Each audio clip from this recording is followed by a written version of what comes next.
In May 2010, my senior year of college, I had just completed my midterms, and while most of my friends were preparing for their final spring break trips, I was heading home to be side by side with my mom and brother to watch my father transition from this earth. I thought that was the most painful experience I'd ever have to endure in my life until just 7 years later, once again, in March 2017, I found myself in a hospital room, standing side by side with my brother and a small handful of family and friends, watching the slow transition of my mother. Both sudden and both unexpected. How could I handle life without both of my parents before I even turned 30? I mean, my parents were the epitome of agape love, true high school sweethearts who served as an example of what Black love and Black family should be. Who was gonna walk me down the aisle when I got married? Why couldn't my future children know their grandparents on my side? My sadness and anger quickly turned into resentment towards those who still had their parents. There were no words of encouragement in those following years that could ease the deep-rooted pain I'd be responsible for navigating for the rest of my life.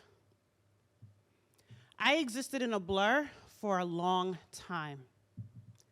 Every day, I'd look around and see people smiling or hear people laughing and feeling like I'll never know what that love, that joy, that happiness feels like again. For the most part, I stayed to myself. Me, imagine that. Huge family, well known in my community, member of a sorority and so many other organizations, feeling alone.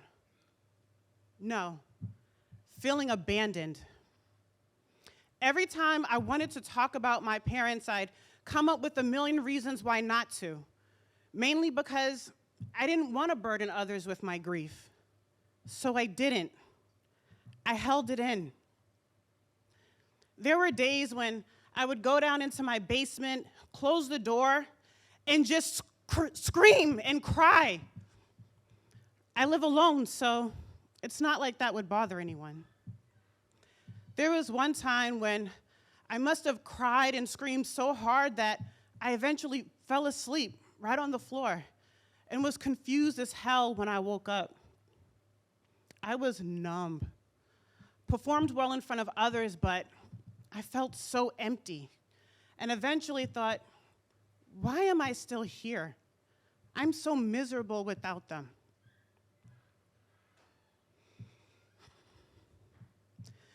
I felt like giving up, and I decided to post a status on Facebook just expressing how much I was missing my parents and thanking everyone for their encouragement, but that I was struggling. Within the hour, my phone just started pinging, and not with those cliche be strong messages, but ones from people who I had only been associated with on social media, reaching out to tell me how much they related to my post. The more I posted, the more people reached out sharing how my vulnerability gave them trust and strength as they too began to embark on this same journey.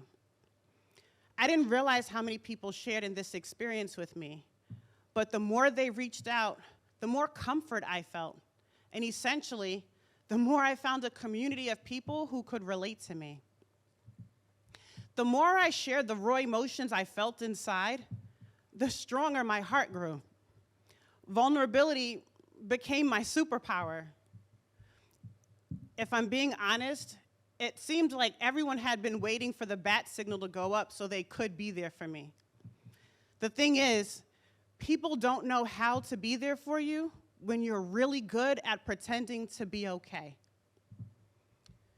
It became evident that, for me, community is what had been missing all along. Community is what helped me to find my purpose again. You see, community is what supported me in paying off my childhood home months early.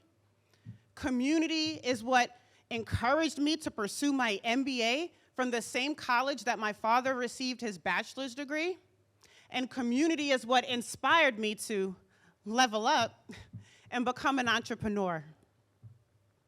If there's one thing I realized, it's that my testimony, this testimony, it's not for me, but to serve as an example of how God restores, how you can grow through grief. Over the years, people have reached out to me asking, how do you continue to excel, or how did you find your joy again? And all I can say is, my community. The African proverb says, if you want to go fast, go alone. If you want to go far, go together. Our journeys aren't meant to be traveled alone. So much growth happens through love, through joy, and through connection. And so I encourage you all today to find your communities, to nurture those connections, grow in your community. And if nothing more, know that I too am now a part of your communities. And to all of you who have been a part of my community, from the bottom of my heart, I love you and I appreciate you all. Thank you.